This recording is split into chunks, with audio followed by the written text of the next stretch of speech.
we're still exploring upgrading our IT things. We're grateful to the people that have donated to do that. Even with $5,000 or $6,000 of upgrades, there's still going to be like stuff. Okay. I'm not high techie, but I actually talked to all the techie people over the years, and to have like basically no kind of problems, we'd have to be like a TV studio or a radio station. And that would, like starting like $50,000-$60,000 minimum, like that. It's interesting because we're trying to broadcast and talk among ourselves at the same time. So that's why we have a little bit. So if somebody does want to donate $50,000 or $60,000, but like that. So special day, actually Dalai Lama's birthday. Of course, it's already happened in Asia because contrary to some people, like time is relative, and the earth is round. So that happens. I'm really happy to have Professor Gail Sutherland here today, who can introduce herself, but she's talking on something that is so important today and so close to Dalai Lama's heart. So maybe after she talks, we'll do some prayers to Dalai Lama, like that.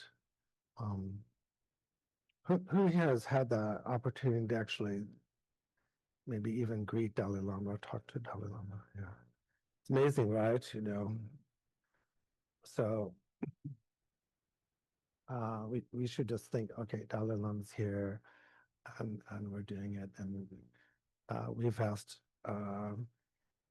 for a Zoom meeting with Dalai Lama. So Betty Marcotte's on her way to Ladakh, and Dalai Lama was be there, so we made a letter, which she won't probably give in a receiving line, but give to his secretary, saying, could we have a Zoom meeting? So we'd be thinking, like, Zoom, that would be cool, right? All right. So always before talk, we have to do opening meditations and prayers, and you're on. Everybody, can you hear me?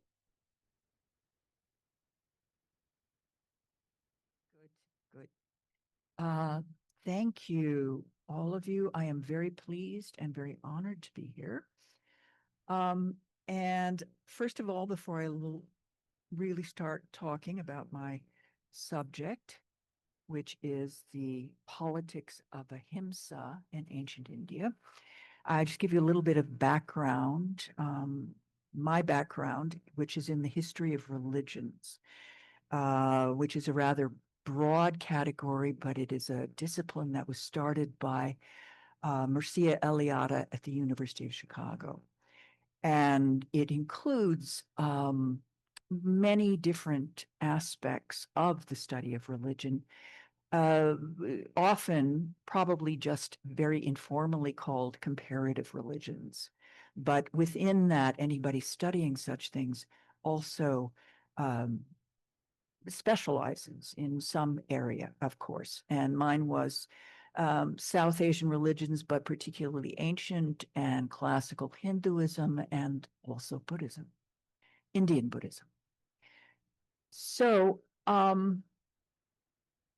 my talk will derive some ideas from existing texts. But as an historian of religions, I have to qualify what we mean by texts.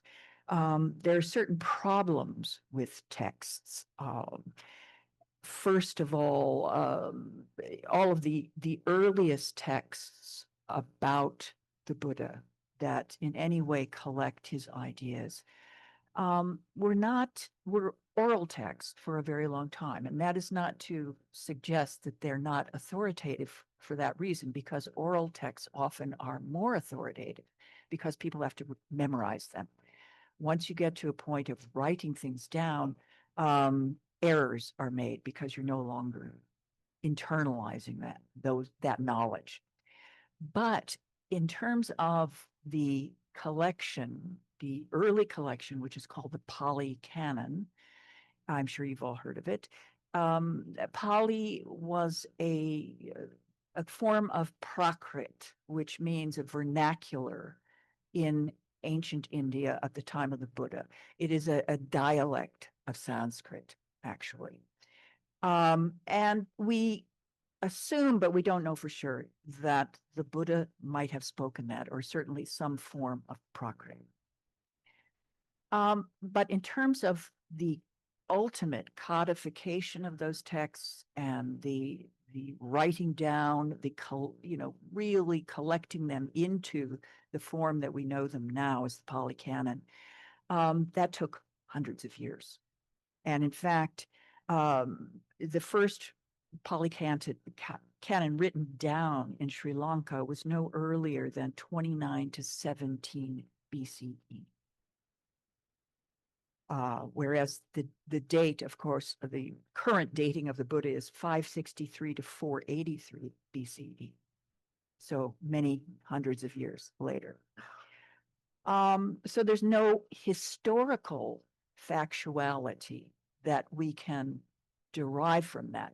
But I have to say that in this time, in this culture, in this intellectual tradition, historical factuality was not the point nor valued in any way in, say, comparable to Western traditions, the religions of the book, which are based on the book.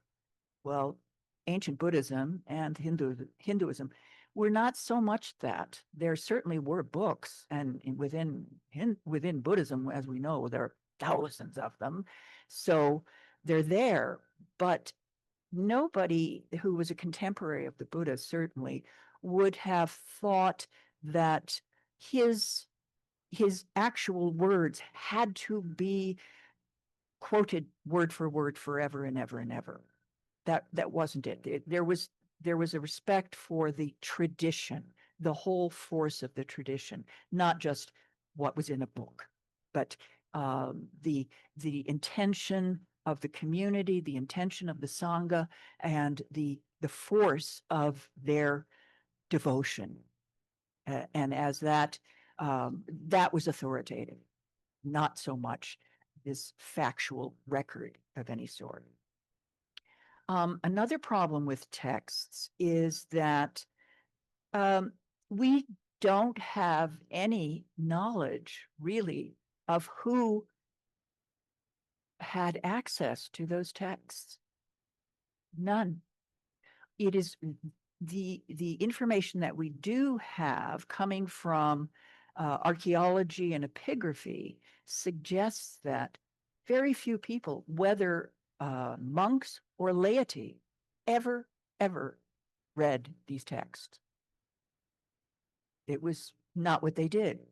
You can probably understand that from the point of the laity, who were there, who were, practicing and with devotion, but they weren't necessarily, they certainly weren't reading, because most of them could not read. But aside from that, even the monks themselves were not necessarily practicing with texts. So we don't know who those people were at all. Again, we could kind of compare that with Western traditions.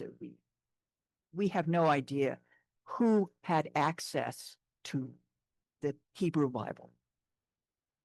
We don't know. I mean, somebody did because they wrote it down, but we don't know how extensive that spread of knowledge was through even the devoted community. We don't know that. And certainly we know that women didn't have any access to that.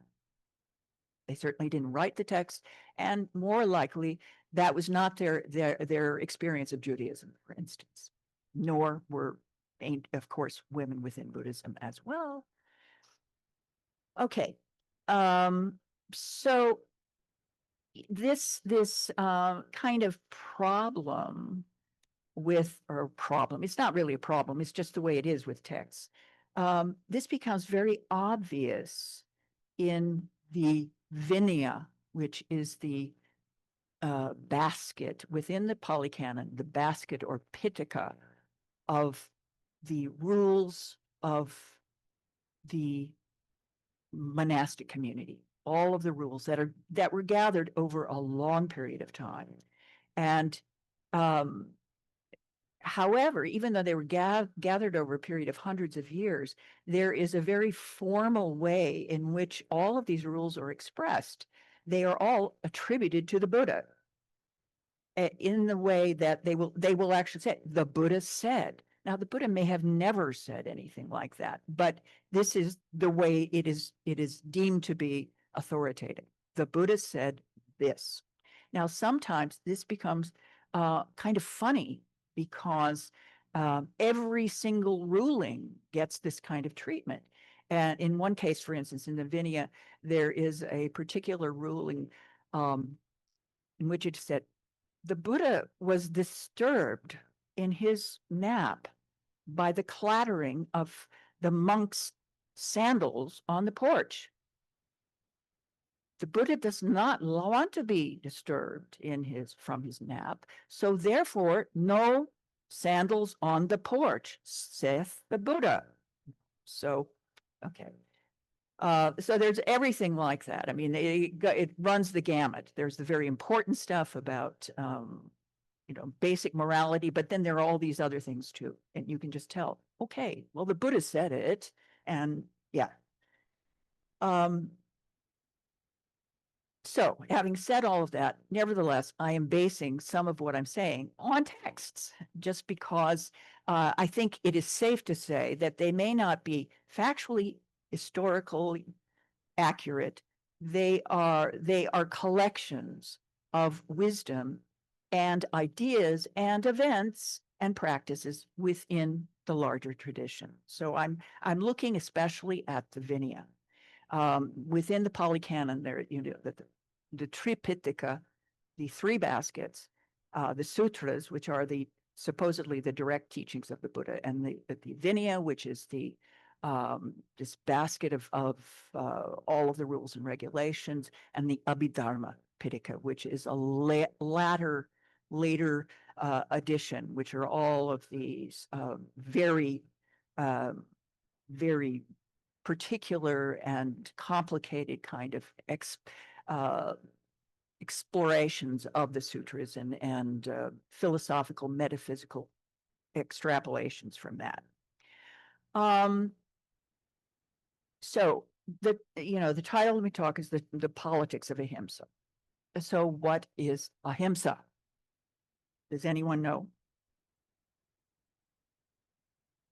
Yes, thank you. Yes, that is the usual way in that it is translated. And I would say, and that's fine, but actually in the Sanskrit, it's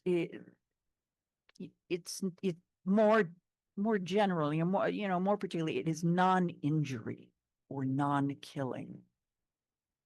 So when we say nonviolence, nonviolence has this whole history of complex associations.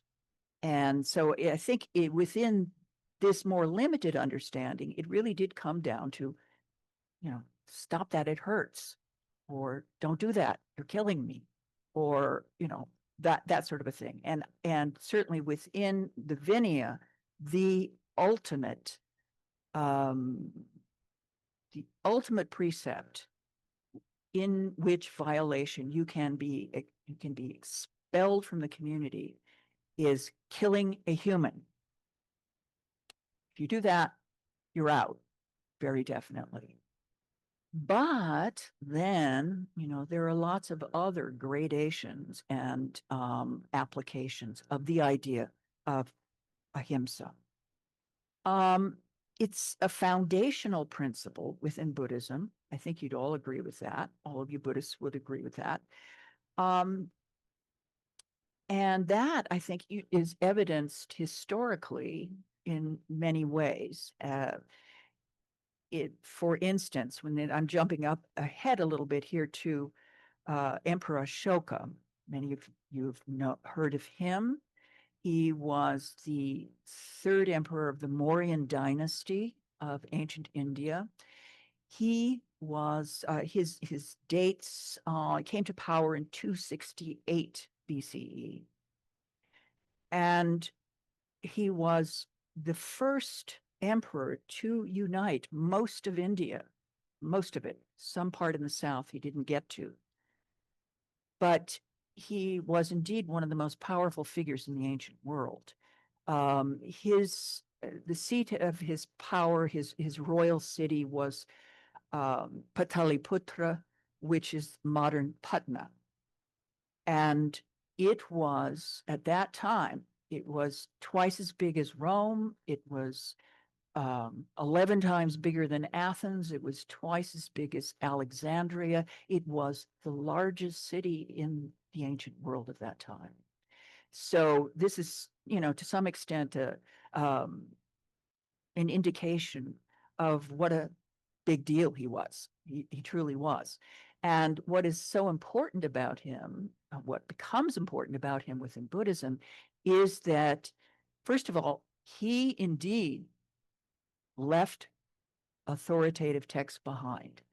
These inscriptions, these rock and pillar edicts, a whole collection of them that can be attributed to him. And he left his ideas on a number of subjects. And one thing he says is early on that he has studied and been exposed to the Dharma. And he isn't actually too specific at the beginning of what kind of Dharma. That Dharma is a huge word. It as the teachings of Buddhism, but Dharma is a word that means foundation.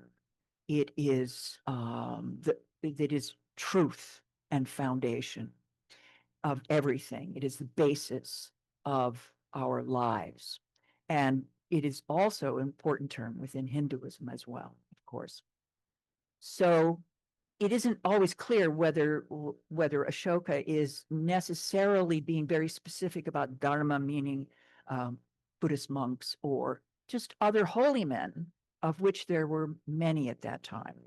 And he would have been exposed to all of that. As a ruler, he would have been beseeched many times to render aid and support to these holy people. And that was considered to be an act of Dharma to do that.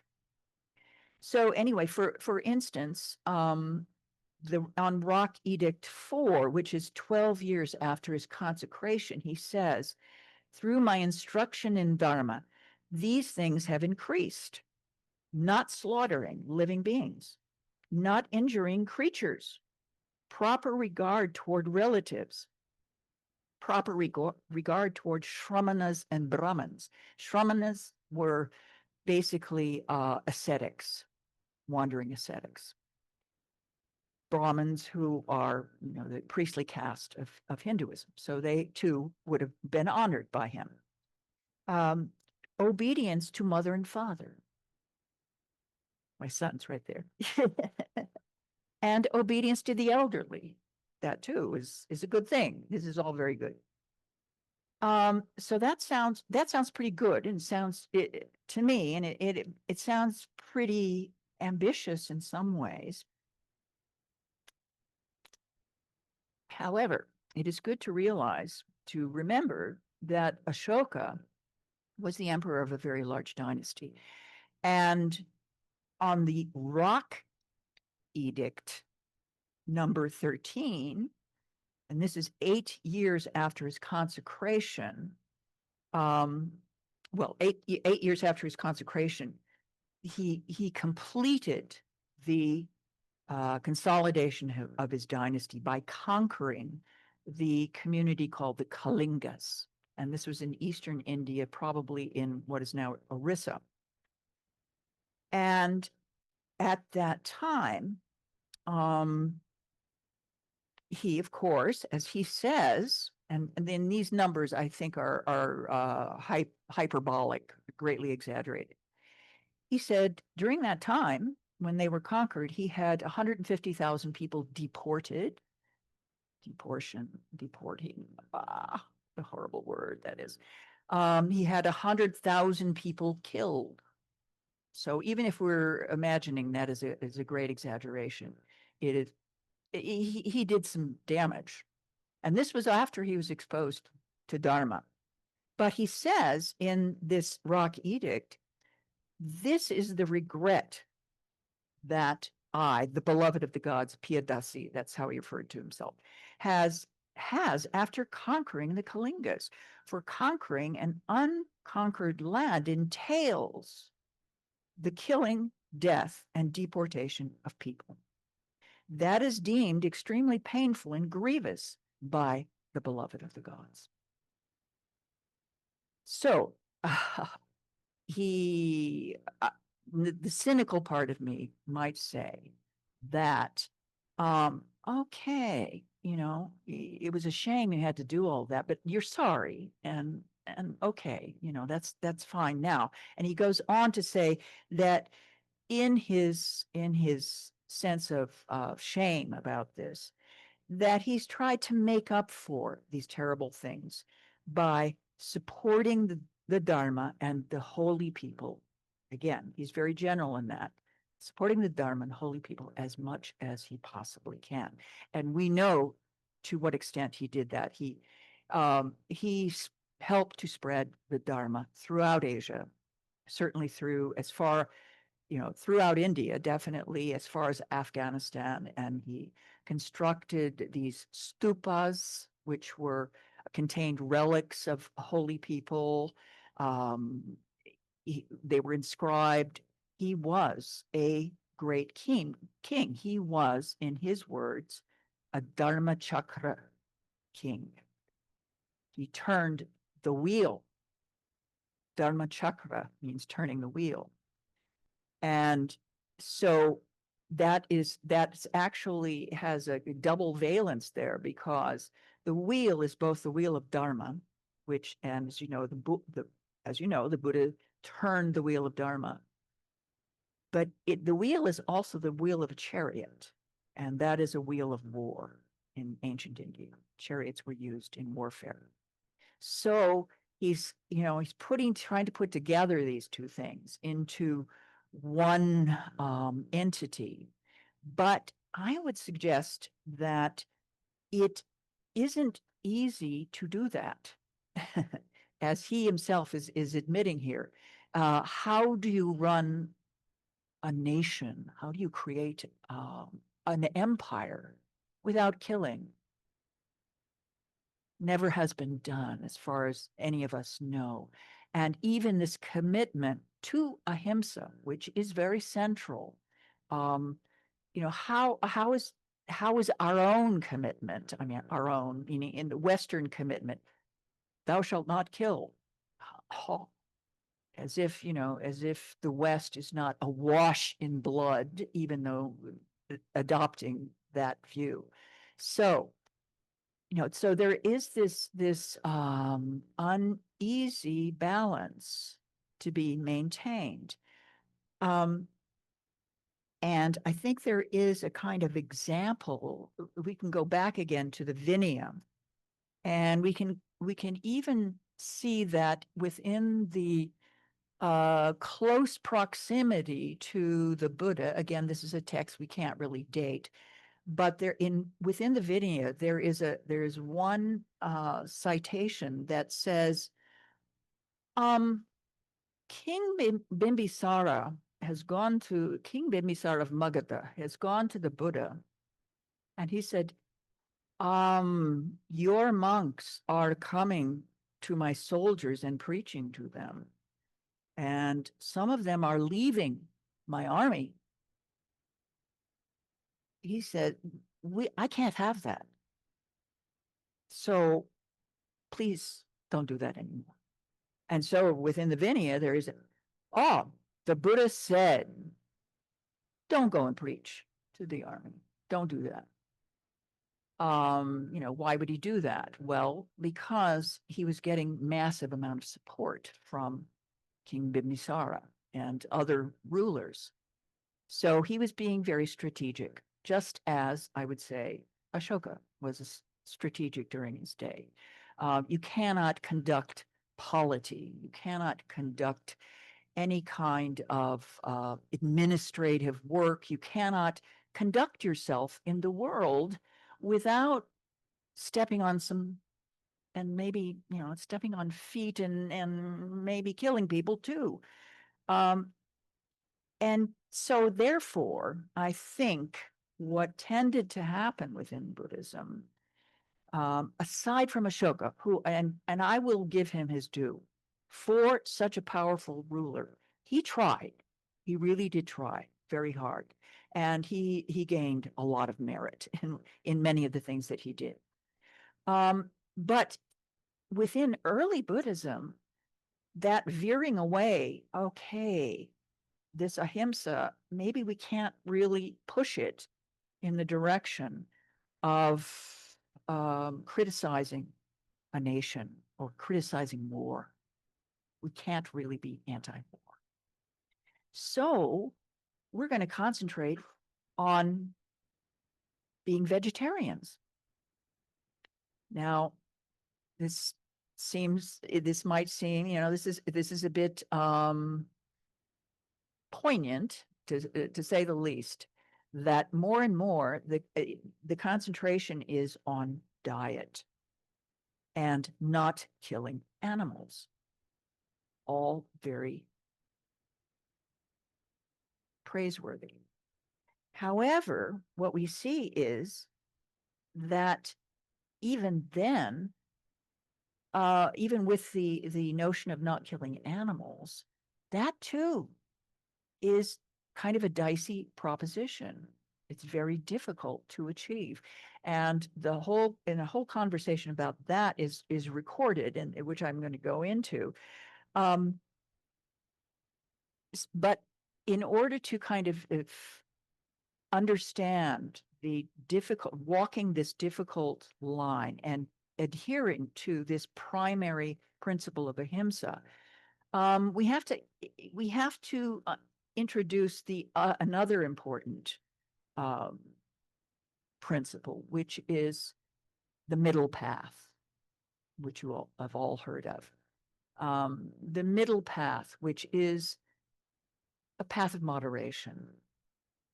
And it's first discussed and mentioned in the whole biography of the Buddha, in which his chosen path is styled as the middle path between his early life as a prince in a palace, and and that is styled as being a life of privilege, decadence, licentiousness, and all of that. And the Buddha becomes, through this process of becoming more familiar with the events of birth, old age, sickness, and death, he becomes disgusted by his life. He sees it finally as an obstacle to his adoption of virtue and his pursuit of the truth. And so he leaves the palace. We know that story. He leaves the palace. He also leaves his wife and his kid behind. I don't know if you heard about that, but he did do that.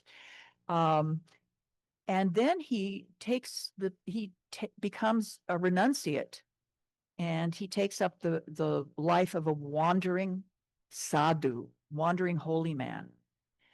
And he practices with various teachers. And he comes to the end, in each case, he comes to the end of their teachings. It's not really enough. Doesn't really satisfy my need to know the truth.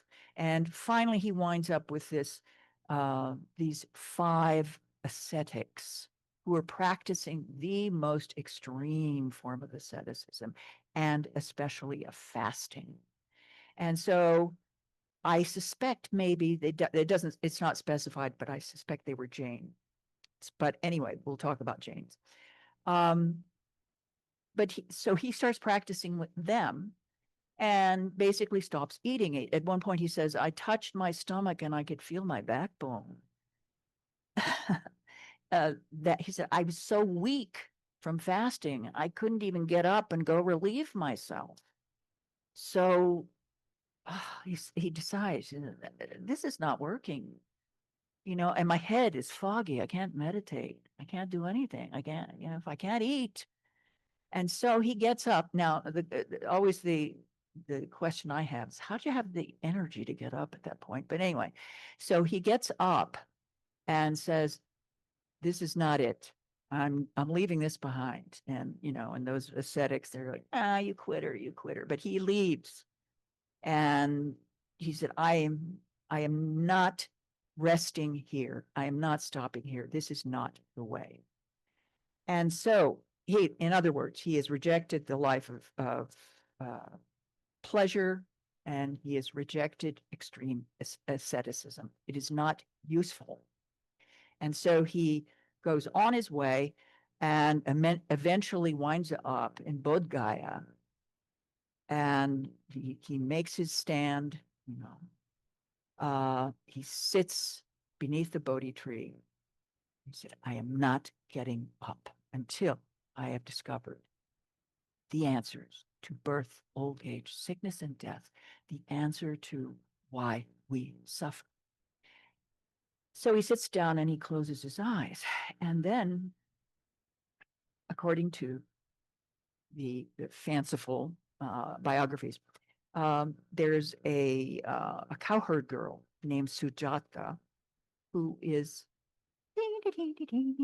wandering through the forest, and she has a bowl of curds.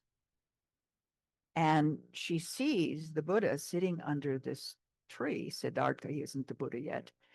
And he's so skinny, he's so wild and weird looking that she thinks he's a tree spirit. So she goes and she offers the curds to him and runs away. And so Buddha opens his eyes and he's, food, good idea, food. So he eats it.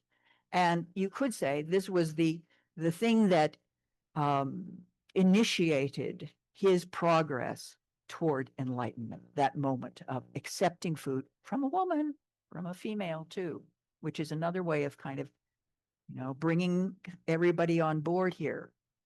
And then he sits, and with the new strength that he's found through food and through an offering from this girl, this unknown girl, from a girl, he's taken this offering, and this gives him the strength he needs to go on through the night to realization, to enlightenment. So I'd say with the Buddha and later with Ashoka, statecraft and food are both important issues and sometimes potential obstacles to practicing ahimsa. So I'm going to go a little bit into the background of these ideas about ahimsa that are floating around even before the Buddha.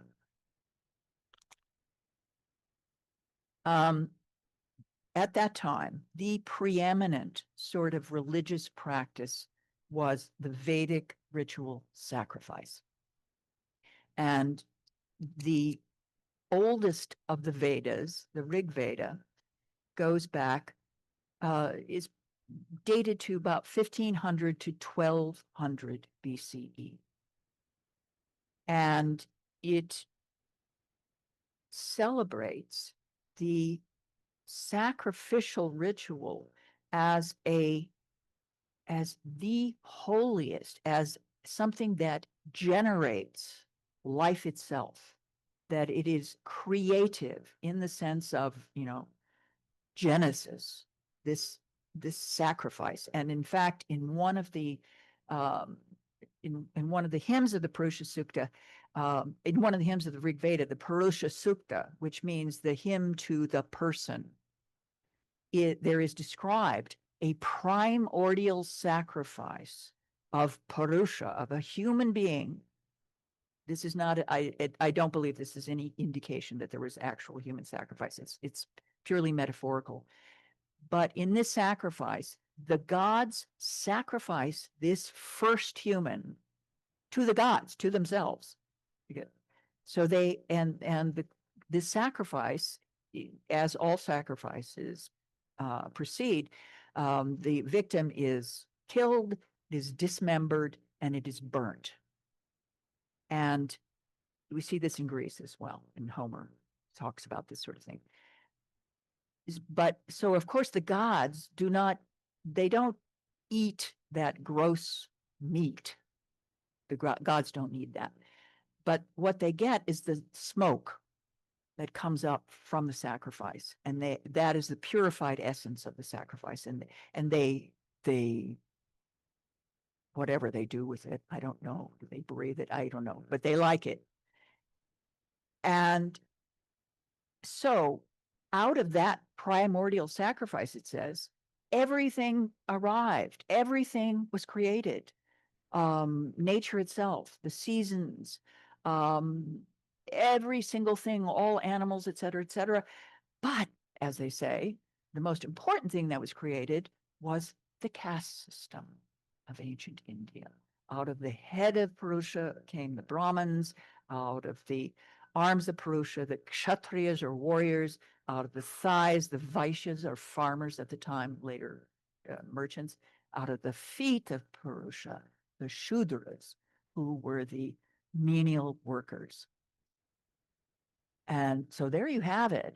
This is a system that has lasted really up until modern times. And it started way back then. Anyway, eventually, in response to this animal sacrifice, to this ritual sacrifice, which could only be performed by Brahmins, they were the primary recipients of the sacrifice. Kings had them make sacrifices on their behalf in order to gain wealth and land and sons and everything, their power. But there was a growing kind of response to it, even within the period just after the Rig Veda, in the text called the Upanishads. The Upanishads we date from 800 to about 500 BCE. And there we see there are holy men who are questioning this sacrifice for a number of reasons. First of all, they're questioning it in terms of its efficacy. Like, really? We do this and then we gain what we get out of that. You get certain material things, but we want to know more about what that sacrifice means, the essence of the sacrifice. What are we really doing there? And so they begin to talk about the internal sacrifice. No, more important than that obvious sacrifice of an animal, we perform and we sacrifice ourselves in the sense that we penetrate all of the dross matter that is clouding our being. We get rid of all of that name and form, they say, and we get down to the real essence of ourselves, the Atman. And we do that through spiritual practice, through meditation, etc. Now, the other reason they began to question the sacrifice was that from the point of view of Ahimsa, or certainly the questioning the killing itself. But their initial they were initially worried about it, not so much because of sympathy for the animal, I have to say. It was more like, is this, they were beginning to think about transmigration, karma and transmigration at that point in the Upanishads, reincarnation. And so they were thinking, oh, I'm sacrificing this animal. Will that animal sacrifice me in another lifetime? And so they know, oh, that could be a problem. Oh.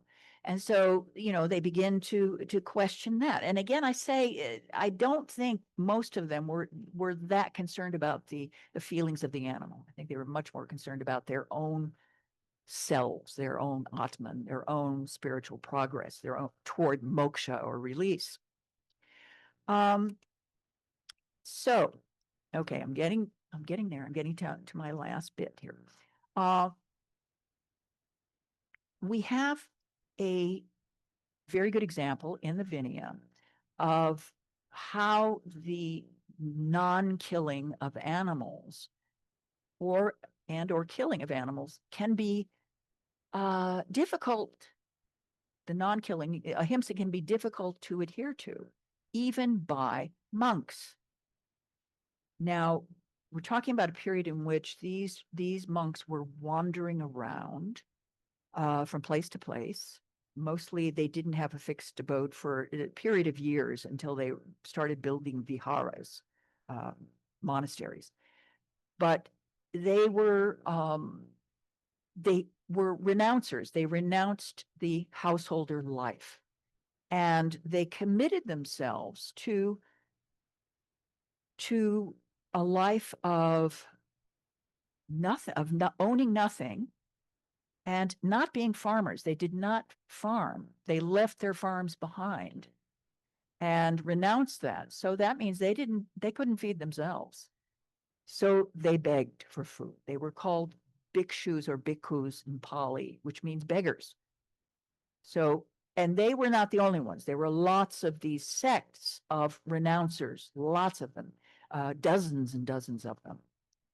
And they were going to households begging for food. Now, this is a difficult business because we're talking about, for the most part, people who are living hand to mouth. And so they're finding a little bit extra to give to these holy men to make merit for themselves. And one of the most important groups who actually preceded the Buddhists and also competed with them as bhikshus were the Jains. And you may or may not know about Jainism, which is another religion of India that was founded by Mahavira, great hero. And he actually, his timings are probably precede the Buddha by to some extent, but certainly they probably overlapped with each other. And Jainism never became the kind of religion that Buddhism did. Buddhism, I would say, is the first missionary religion in the world. And by missionary, I don't mean like Protestant missionary thing, but a religion that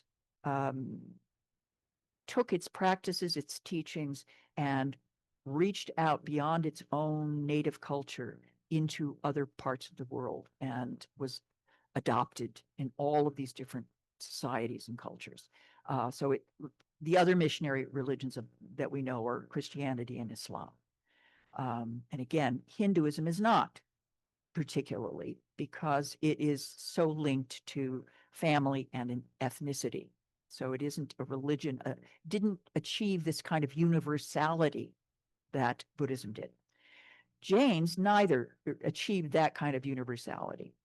And I would suggest that in part because they were devoted to the most extreme forms of ahimsa. There is a sect of Jainism right now that still practices these things.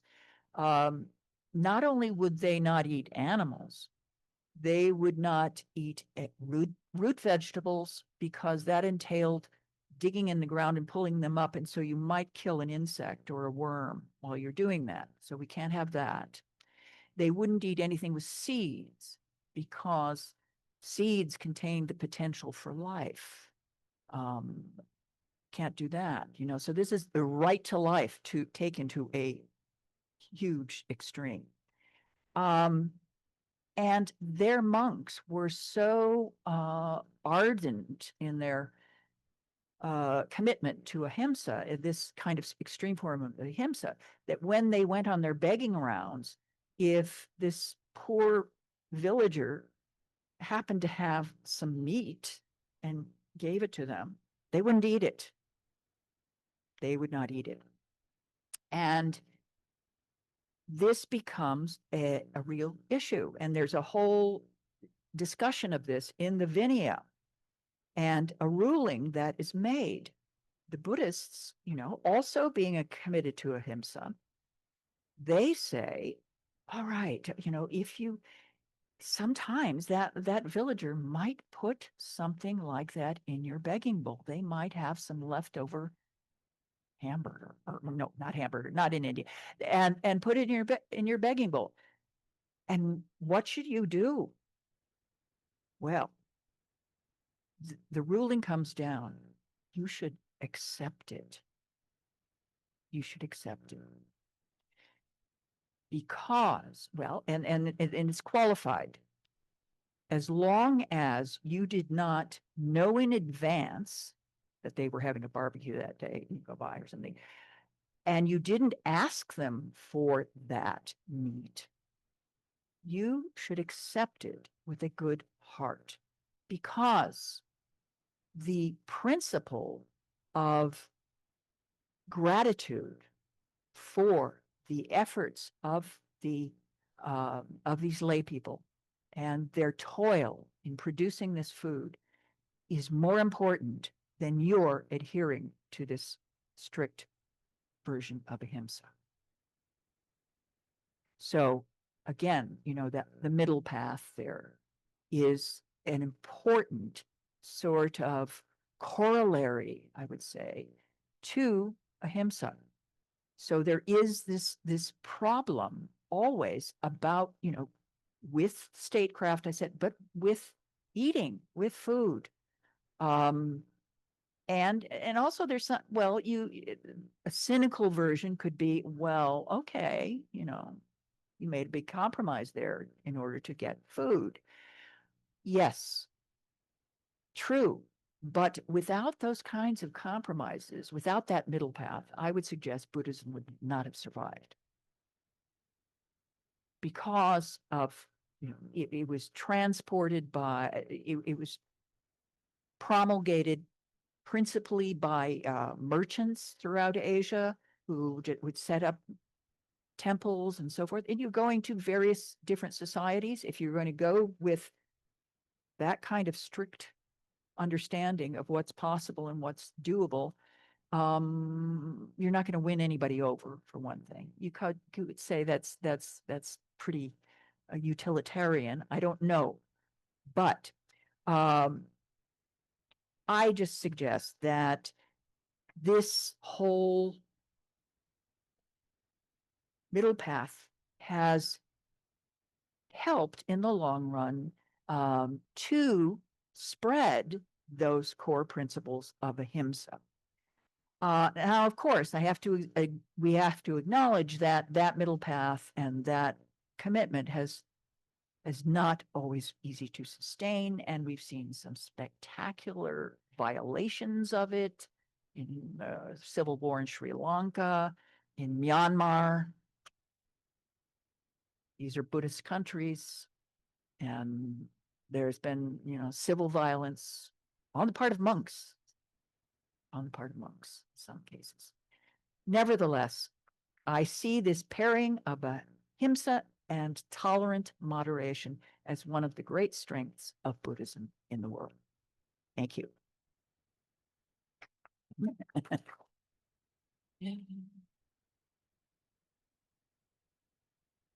Questions or comments? Yes. This is on. Is it on? Yes. Questions?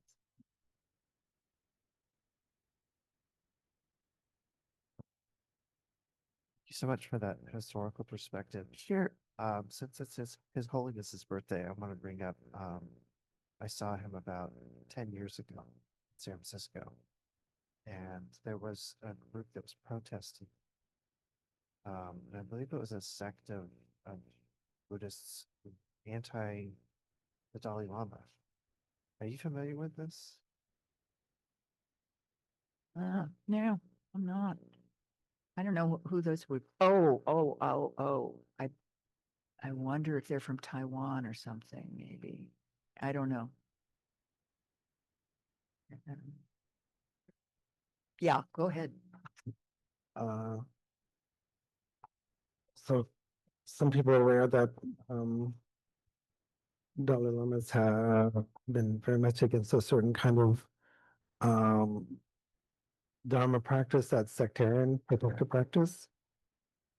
So I think I'm just going to do this. So those were the Shugden followers, so like that. Probably actually not real monastics. Probably kind of paid monastics. Yeah, I was there. Ah, Yeah, did blessing and yeah. So that's kind of calmed down recently. So I don't know the current status, but yeah. Dalai Lama's come out very strong saying that I'm not for this sectarian practice that even his teachers practiced.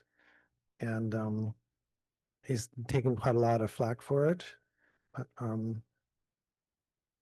that's his style because he felt it was violent actually.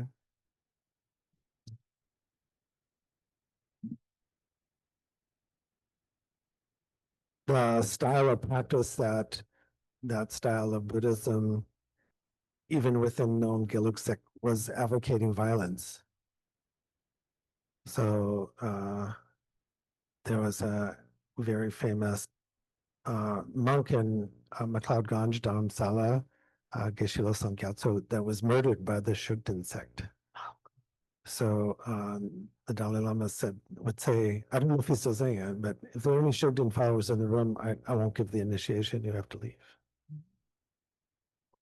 So that, yeah, once again, coming down to, his, like, there's absolutely no room for violence like that. Hi, thank you for your talk. oh, At the very beginning of your talk. Oh, okay, is that better? At the very beginning of your talk, so I'm not gonna like say this correctly, but you talk about the authenticity of the texts being based as much on intention and devotion as on, as factual. there we go, Yeah, yeah, thank you. yeah. And, I'm kind of thinking that carrying that through to non-harming. Can you maybe make a comment as to how intention and devotion are linked to the practice of non-harming? Because I still eat chickens and fish, but you see my connection there? Is there a connection there? Can you make a comment on that? Well, I'm probably not the one to comment on this. I think it's just, it's irresolvable, frankly. I think even on you can be a vegan. I used to be a vegan. You can do those things, but there may be other issues that intervene to prevent you from doing it. My health, for one thing. So I think, I don't think there's any way to stamp out all violence, especially on the level of food, of eating, I mean, you can make that resolve for yourself and that can work. But then, of course, if you want to look further afield about where your food is coming from in every way, the treatment of those who are growing it, I mean, it's so complex that it's hard to be pure. So I'd say that the middle path is anti-purity. That the Jains were about purity. They are this branch of Jains, and in fact, they're the chosen way to die is to commit salekana, which means, as you stop eating entirely. So there is this idea that all of this, oh, in fact, I didn't mention, it's very interesting, that the Jain worldview is that the world is like this huge egg. And the goal is to get to the top where the gods are, but we poor humans are down at the bottom on the earth, and we're trapped on the earth by our karma. And karma is this stuff, this schmutz that's all over you. It's literally weighing you down. And so you want to, you're ridding yourself of that karmic schmutz. And so eventually you get lighter and lighter and lighter, and you get to go to the top and live forever. Whatever you do there, floating in the top. In whatever form that is, I don't know what, since you've eliminated your body by that point, so I don't know what that means. But so it's about purity. And again, it's not about bodhicitta, it's not about it's not about compassion. It's self-interest. And I think that is, and I didn't really underline that part of it, but the adoption of the middle path is also the path to others. There's a path to others as well, and for others. Whereas I think but safe to say, there are practices of meritorious practices within Hinduism and certainly within Jainism. But yes, it is about your own self-interest always. And I think, Mahayana has been, as far as I know, the only religion that has managed to somehow make its way out of that trap of self-interest, or try to, at any rate. I'm sure Rinpoche would agree with me there. So, Of course. yeah. Any other questions?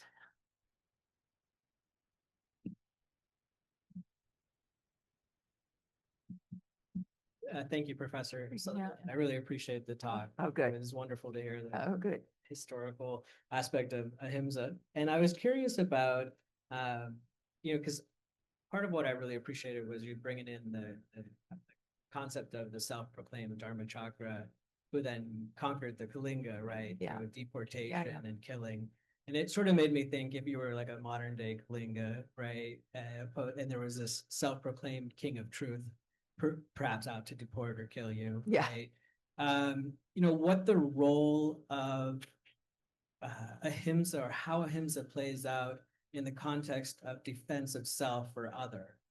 So within the realm of self-defense or protecting other beings, is there some leniency sort of historically when it comes to Ahimsa, where it's like, well, if they're trying to kill you, you can kill them back? Or what's it look like in the role of self-defense? I think again, this is all quite varied in terms of your own position within the structure. I mean, if you are a monk, I mean, I know there are monks who would not. They're the Vietnamese monks who burned themselves alive.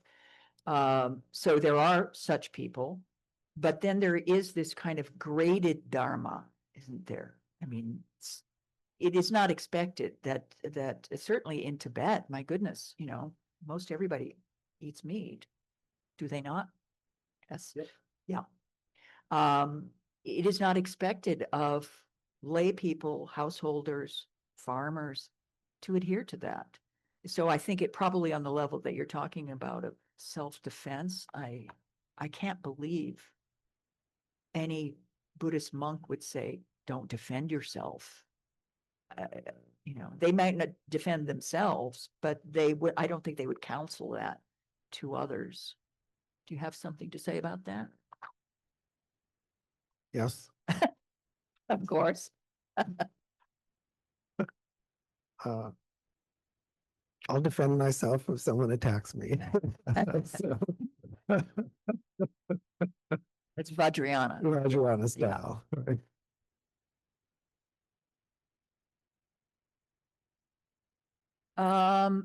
Well, I don't know. I don't know. I mean, I'd have to go back. Unfortunately, I donated my Pali Canon, all that many books of it to a local uh, uh, Theravada group. And so I'd have to do a lot of research throughout the whole thing in order to find out about that. I don't know if it was ever addressed in that way because it was mostly always about these monks and their what they do among themselves and with these people who are giving to them. So I don't know about that. Yeah, it's hard to say. I mean, obviously they acknowledge this graduated Dharma because that the thing that I mentioned, the Bimbisara saying, "Hey, lay off, stay away from my soldiers." And okay. So they were pretty strategic. They showed themselves to be very strategic. How that would manifest in terms of somebody attacking them. I can imagine a lot of them would not fight, but I don't think they would tell a villager not to fight for themselves. That's just me. I don't know. Anybody else?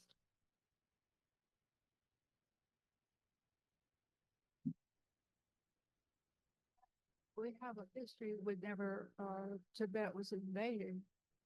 Uh, you know, what was told about that? Did the monks fight? Did the nuns fight? Did they? I know they ran as many as could, Mm-hmm. and I really appreciate your knowledge and the work you've done to put this together, to put Thank you. your life Thank together you. around this. Yeah. Thank you. Yeah. I don't know if my life's together, but Well, anyway, I don't know. I don't mean your whole life, but Yeah. your professional life. Thank you. Thank you. What about did they fight in Tibet, monks and nuns? That's a really good question. Probably, I'd have to do a little bit more research. Yeah.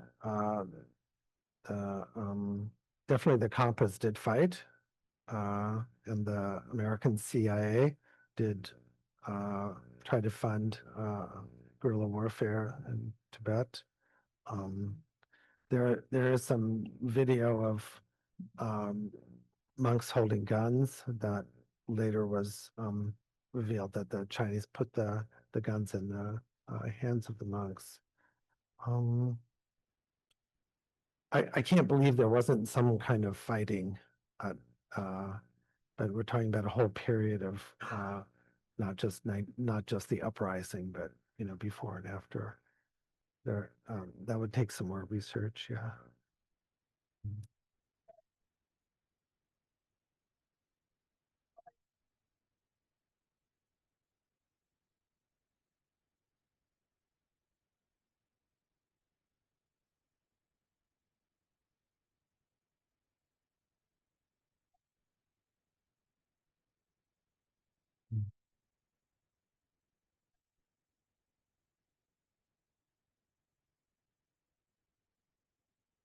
Mm. Well, I'm not the person to be talking about that. So again, yeah, there's trying to make more announcements. So when the Chinese do say they found the kind of Dalai Lama, then because they'll do that, because then they'll say, no, we've already established that won't happen. We need to close up soon, but having historical perspective is enormously important, because religions as whole, and maybe Professor would agree with me, tend to present things as normative, like it's always been this way. And we need to know that things change with the times, and definitely Dharma's flexibility has enabled it to go into different cultures, particularly this one, where this kind of even physical style of setup you would not find in India or Tibet or Nepal, right? Cheers. And we need chairs and women sitting together and so forth. There is fighting, so there is fighting in monasteries. So where unfortunately, so when I was at Sarah J, some monks got into fistfights. Okay, so then that's a hard one.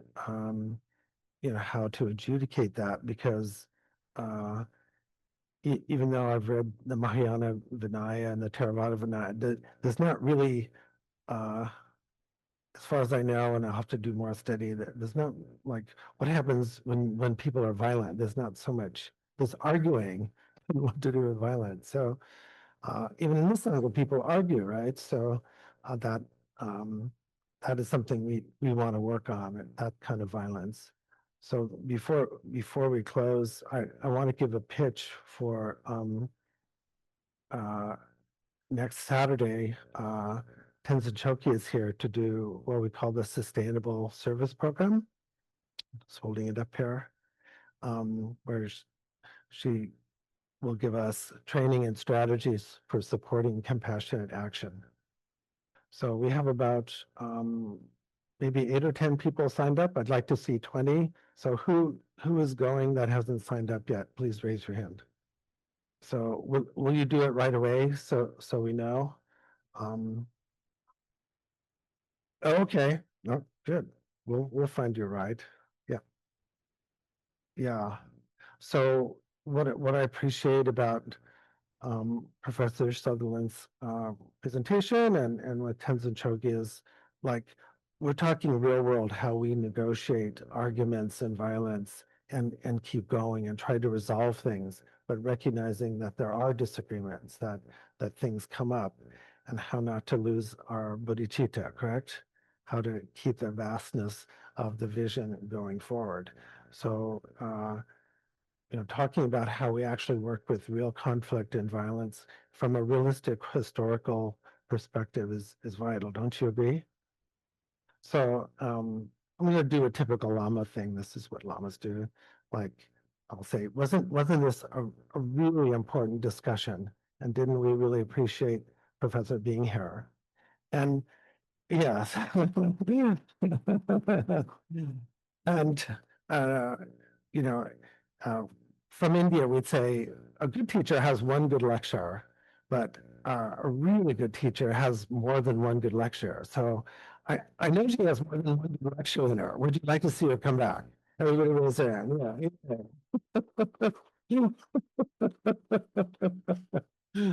So I'm delighted, and we're having a special kind of night and afternoon. So we're having still a meal here, right? And then we're having Kala Chakra for world peace. And then actually for people that are going to stay most of the day at 3:30, Floria Thomas is going to introduce a special kind of dance that we're going to offer to the Dalai Lama this afternoon if you end up staying through the whole thing. So I hope you can.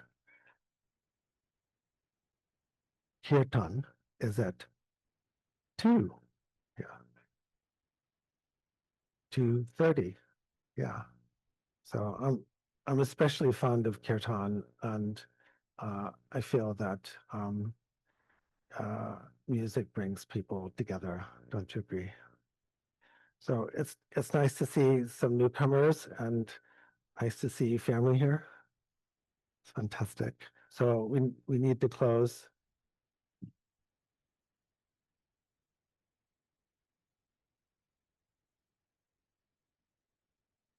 Due to the merits of these virtuous actions, may I quickly attain the state of Guru Buddha and lead all living beings without exception into that enlightened state. May the supreme jewel bodhicitta has not risen, rise and grow, and may that which has risen not diminish but increase more. In the land encircled by snow mountains, you are the source of all happiness and good. All powerful and renunciate Tenzin Gyatso, please remain until Sar ends. May the teachings of the Buddha flourish. May the upholders of the teachings remain forever. May all migrators achieve happiness, and may they fulfill all their temporary and ultimate goals. Low song, magical display of the deep awareness of all the victorious ones, merciful giver of a stream of profound and vast instructions to the fortunate migrators. Please remain always unperishing, unchanging, unfading. Avalokiteshvara, great treasure of obvious compassion. Manjushri, master of flawless wisdom. Vajrapani, destroyer of the entire host of Maras. Tsongkhapa, crown jewel of the snowy land sages. Lone Drapa, I make request at your holy feet. So, need to make a request, so, Sylvan, where'd your mom go? Can you get her? Because we need her to take. Okay. Thanks. Okay, well, hold on, I'll come down and get it, but we need her to take some photographs. Maybe Kai can go get her. Okay, maybe Charlotte will get it. Okay, there you go.